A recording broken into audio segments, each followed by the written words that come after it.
कौन होगा नया जेम्स बॉन्ड, फैसला कर लिया गया। हॉलीवुड की मकबूल जासूस फिल्म फ्रेंचाइज जेम्स बॉन्ड के अगले हिस्से के लिए पहली बार किसी सियाफाम अदाकार के नाम पर गौर किया जा रहा है।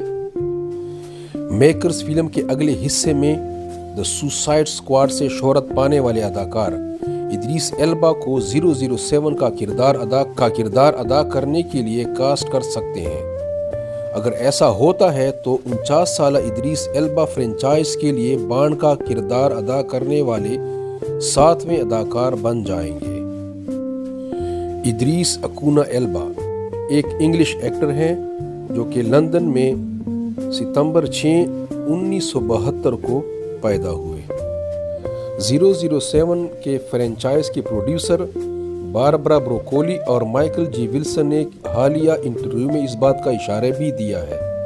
इदरीस एल्बा के अलावा Tom Hardy, Richard Madden, Cillian Murphy, Lashana Lynch, Henry Cavill, Tom Hiddleston और सैम ह्यूगन भी सीक्वल में MI6 एजेंट का किरदार अदा करने के लिए सामने आए हैं। ताहम फिल्म के अगले हिस्से के लिए बाज़ाब्ता कास्टिंग का अमल अभी शुरू नहीं हुआ। फ्रेंचाइज का आखिरी हिस्सा James Bond no time to die 30 सितंबर 2021 को रिलीज हुआ, जिसमें डेनियल क्रेग बॉन्ड के किरदार में नजर आए। ये जेम्स बॉन्ड फ्रेंचाइज की 25वीं फिल्म थी। क्रेग 2006 से जेम्स बॉन्ड का किरदार अदा कर रहे हैं।